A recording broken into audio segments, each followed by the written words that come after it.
Jangan takut kita kena strike, kita tetap calling down, kita tetap memberitakan firman, kita tetap menjadi saksi bagi Kristus. Dan perlu juga kita ingat bahwa kita ini dipanggil bukan untuk strike men-strike, kita ini dipanggil bukan untuk saing menyaingi, tetapi kita ini dipanggil untuk menjadi saksi bagi Kristus.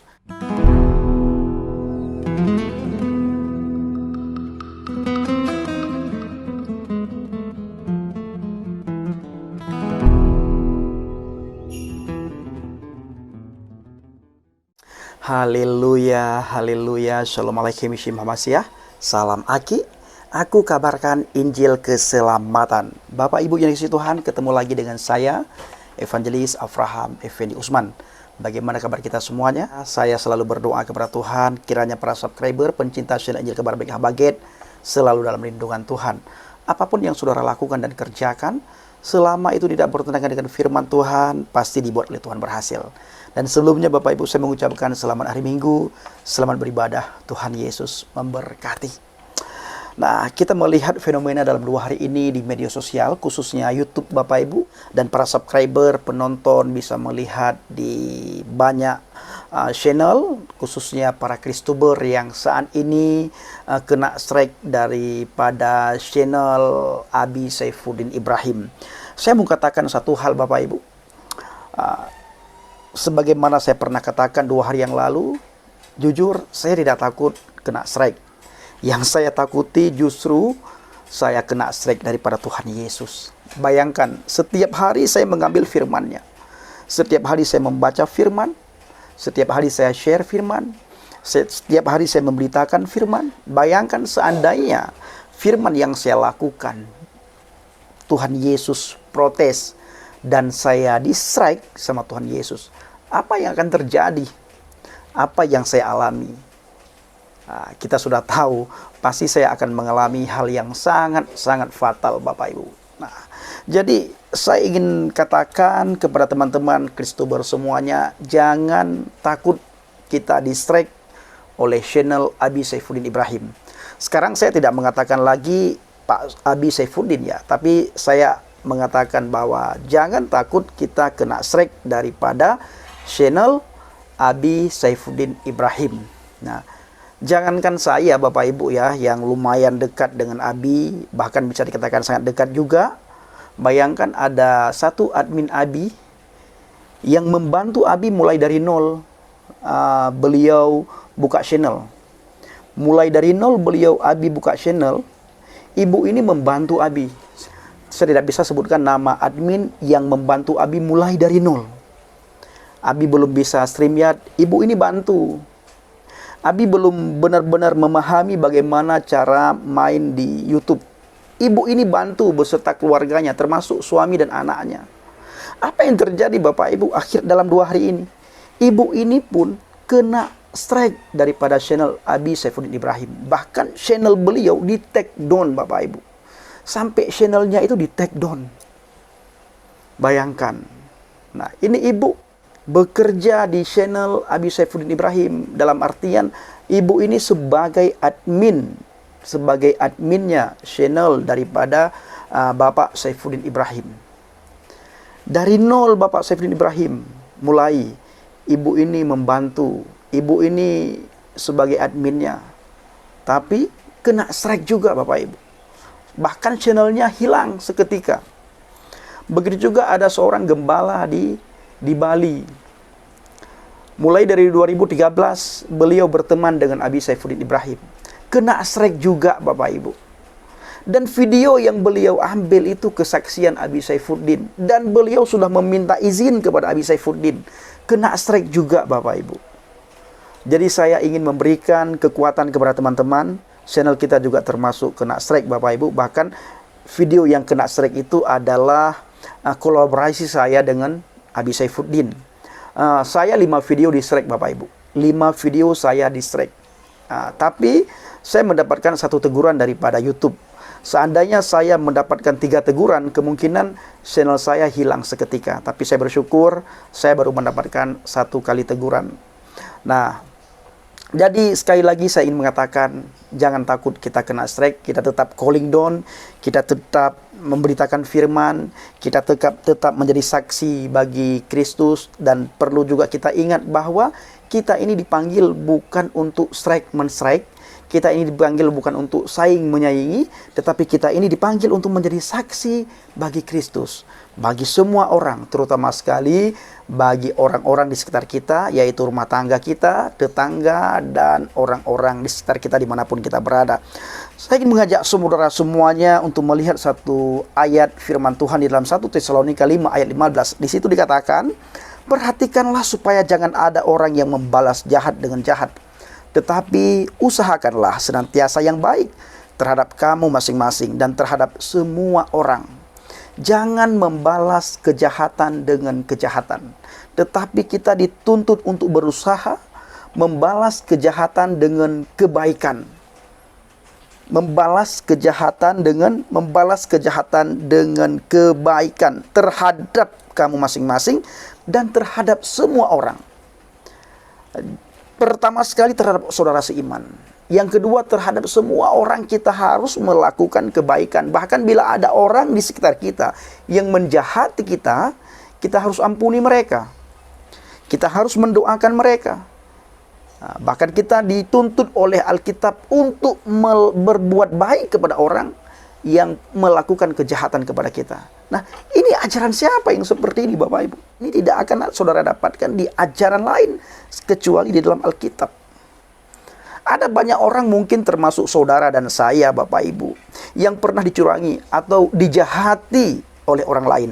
Nah, namun ada juga banyak orang, mungkin Bapak Ibu juga termasuk saudara dan saya, yang bersikap tenang bahkan malah tetap berbuat baik bagi mereka. Nah, sekali lagi Bapak Ibu, pasti dunia akan mengatakan itu adalah kebodohan. Sudah dijahati kok malah dibalas dengan perbuatan baik. Nah, dunia akan mengatakan kepada kita semua Bapak Ibu. Bahkan dunia akan mempengaruhi kita, akan memberikan pengaruh kepada kita. Orang yang sudah melakukan kejahatan kepada kamu, kok kamu sabar? Kok kamu diam? Kok kamu tidak bertindak? Apakah kamu takut untuk bertindak? Apakah kamu tidak punya power untuk bertindak? Padahal bukan, Bapak Ibu. Kita orang Kristen dituntut oleh Tuhan, dituntut oleh Alkitab untuk membalas segala kejahatan, segala kecurangan yang orang lain lakukan terhadap kita. Kita harus membalas dengan kebaikan. Apapun risikonya. Sekalipun kita dikucilkan oleh orang di sekitar kita karena kita tidak mau membalas kejahatan orang itu, dikarenakan kita ini takut, kata teman-teman kita. Tapi ketahuilah, di hadapan Tuhan, kita yang tidak membalas kejahatan ini adalah orang yang luar biasa di hadapan Tuhan. Biarkan orang merendahkan kita, Tuhan yang akan mengangkat saudara dan saya.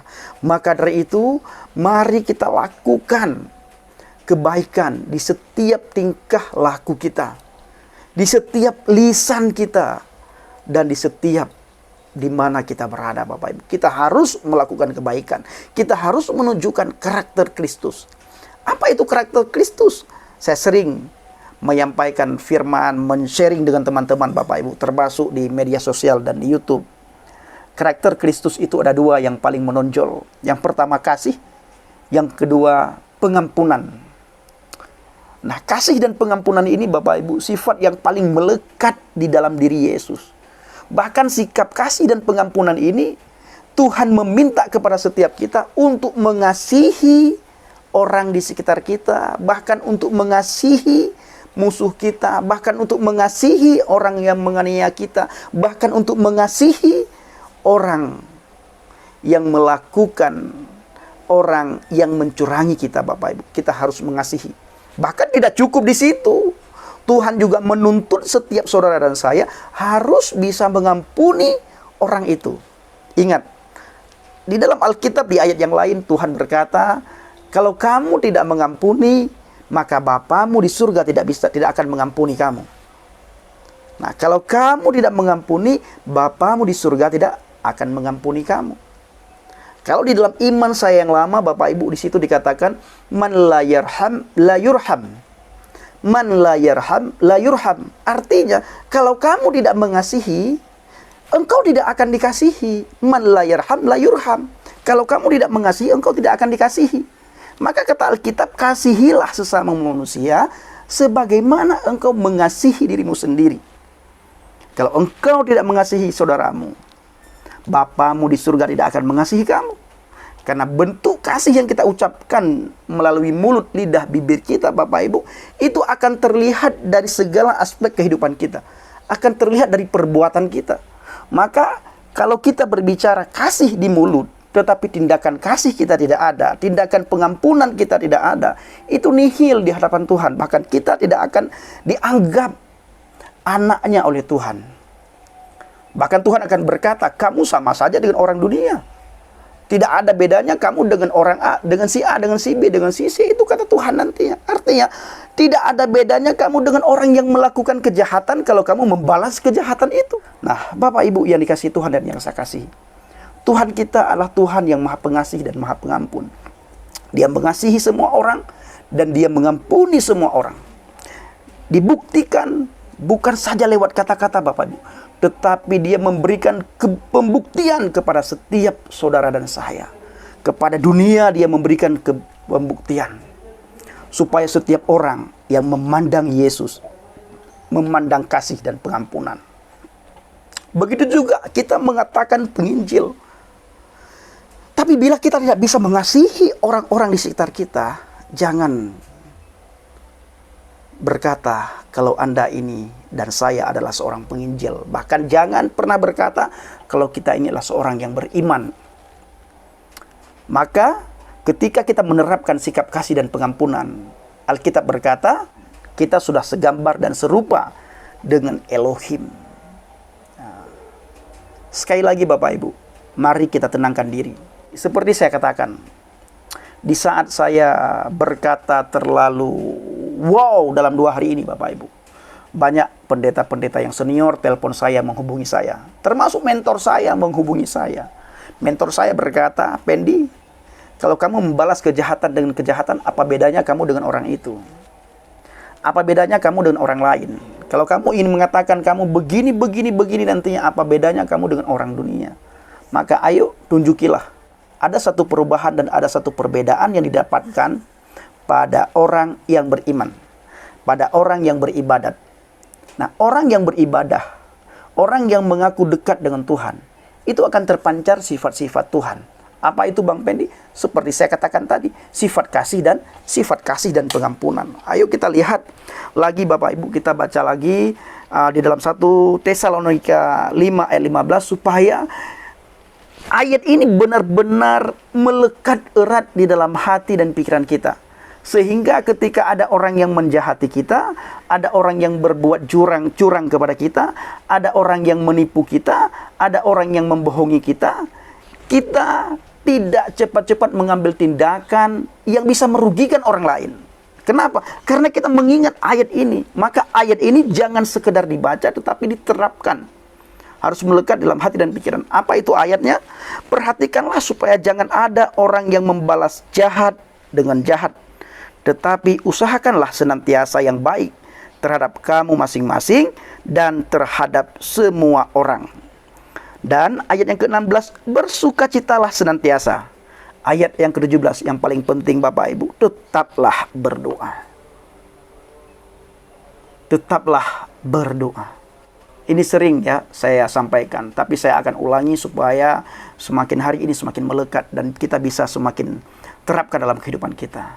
Di saat saya kekurangan, di saat saya tidak memiliki sesuatu apapun, di saat saya sedih, di saat saya hilang harapan, mentor saya berkata kepada saya, Pendi, kamu berdoa. Pendi, berdoa. Pendi, berdoa. Ini jawaban mentor saya.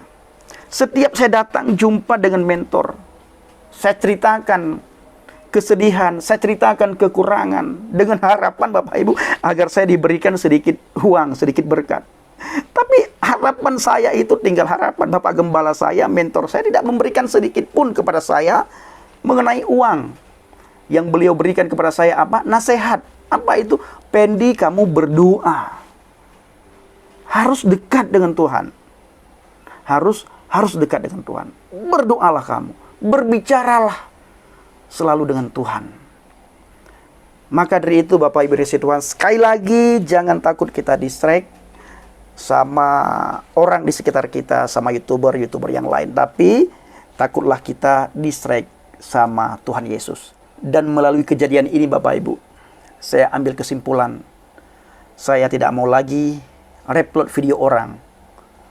Kecuali Bang Didit Juli, Bang Tamparagi, Bang Louis Prasityo.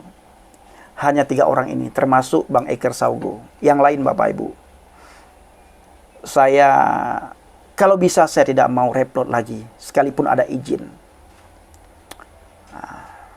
Saya akan coba terus untuk bikin video original sebagaimana awal-awal saya bermain di YouTube. Dan saya tetap membiarkan teman-teman mengambil video saya. Apalagi setelah saya melihat kejadian ini Bapak Ibu. Saya benar-benar sadar dan saya benar-benar dibuat sadar bahwa jangan pernah bergantung kepada manusia, tapi bergantunglah dan mengharaplah sepenuhnya kepada Bapa Yahweh, kepada Tuhan pencipta langit dan bumi, laut dan segala isi yang ada di dalamnya. Tuhan yang berpegang teguh pada kebenaran sampai selama-lamanya. Dan Tuhan yang telah disembah oleh Bapak Abraham, Ishak dan Yakub. Tuhan yang telah mengeluarkan bangsa Israel dari tanah Misraim. Dan Tuhan yang sama yang telah mengeluarkan kita dari dosa, yaitu Bapa Yahweh, Bishim Adonai Yeshua Hamasiah. Terima kasih Bapak Ibu. Shalom alaikum Bishim Hamasiah. Salam Aki. Aku kabarkan Injil keselamatan. Bapa Yahweh, Bishim Adonai Yeshua Hamasiah. Ruach Kodes memberkati kita semua. Haleluya. Amin.